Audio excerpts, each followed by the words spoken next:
কিছু কিছু নারী কখনো এক পুরুষে আসক্ত হয়ে থাকতে পারে না। দিনটা ছিল 2023 সালের 6 সেপ্টেম্বর। তার সাথে আমার প্রথম কথা হয় ফেসবুকে, তাও একটা ফেক আইডি দিয়ে। আমি যখন তার সাথে প্রথম কথা বলি তখন তাকে আগে বার্থডে উইশ করা নিয়ে কথা হচ্ছিল। যখন আমি তার সাথে পরিচিত হই তখন জানতে পারি তার বাসা কুমিল্লা আর আমার বাসা রংপুর।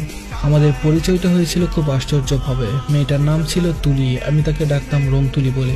পরিচয়ের পর ভালোই যাচ্ছিল সবকিছু, তার সাথে কথা আর আমার জবের জন্য অপেক্ষা। আমার পরের মাসে ছিল একটা কোম্পানিতে জয়েনিং। এভাবেই সময় কাটতে থাকে আর আমাদের সম্পর্কটা ভালো হতে থাকে। সকালে তার কণ্ঠ শুনে ঘুম থেকে ওঠা, আবার তার কণ্ঠ শুনে ঘুমাতে যাওয়া, নতুন জব, সবকিছু মিলে সবকিছু স্বপ্নের মতো চলছিল। দিন যত যাচ্ছিল আমি ঠিক ততই তার মায়ে পড়েছিলাম। আমি কখনো রিলেশন করিনি। আমার স্বপ্ন ছিল একবারে বিয়ে করে বউয়ের সাথে প্রেম করব। আর একটা কারণ ছিল, আমার বন্ধুরা রিলেশন করে অনেক কষ্ট পেয়েছিল, এই ভয়ে আমি কখনো রিলেশনে জড়াইনি। প্রপোজ পেয়েছিলাম অনেক, কিন্তু কখনো অ্যাকসেপ্ট করিনি। কিন্তু এই একটা মেয়ের মায়ে আমি গভীরভাবে পড়ে যাই। আমাদের পরিচয়ে 4 মাসের মাথায় আমার কলেজে একটা জরুরি কাজ, আমি বাসায় যাই। আমি ছিলাম রংপুর পলিটেকনিক ইনস্টিটিউটের ছাত্র। দিনটা ছিল 9 জানুয়ারি। আমি বাসা যাওয়ার পথে আমার বাসটা অ্যাক্সিডেন্ট করেছিল। ও সেদিন পাগলের মতো কান্না করেছিল। ওই দিন আমি হালকা মাথায় ব্যথা পেয়েছিলাম। তারপর 10 জানুয়ারি আমার ভাইবা দেওয়া শেষ হয়। ওই দিন আমি আবার ফিরে আসছিলাম চাঁদপুরে। পরে আমি তার সাথে দেখা করতে চাইলাম, তাকে নানাভাবে বোঝানোর পরও রাজি হয়। ওই দিন আমি সারাটা রাত ঘুমাইনি, শুধু ভেবেছিলাম কখন দেখা হবে।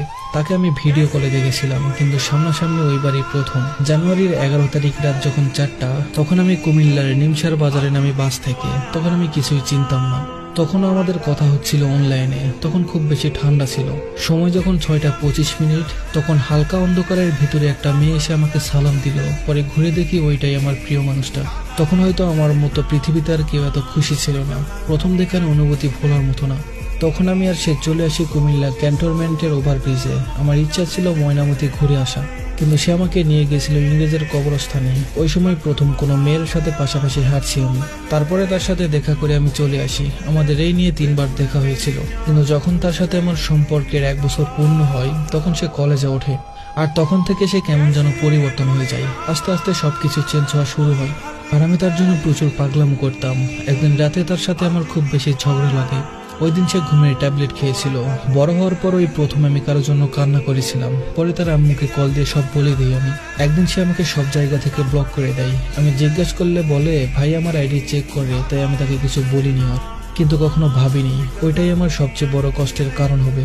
আমাদের মধ্যে ঝগড়া লাগতো মূলত তার ফেসবুক স্টোরি নিয়ে। এর মধ্যে রমজানের রোজার সময় আমি তার জন্য একটা শাড়ি কিনেছিলাম দেওয়ার জন্য, যদিও বা সে ওটার টাকা দিয়েছিল জোর করে। ওই শাড়ি পরে সে একটা স্টোরি দিয়েছিল ফেসবুকে।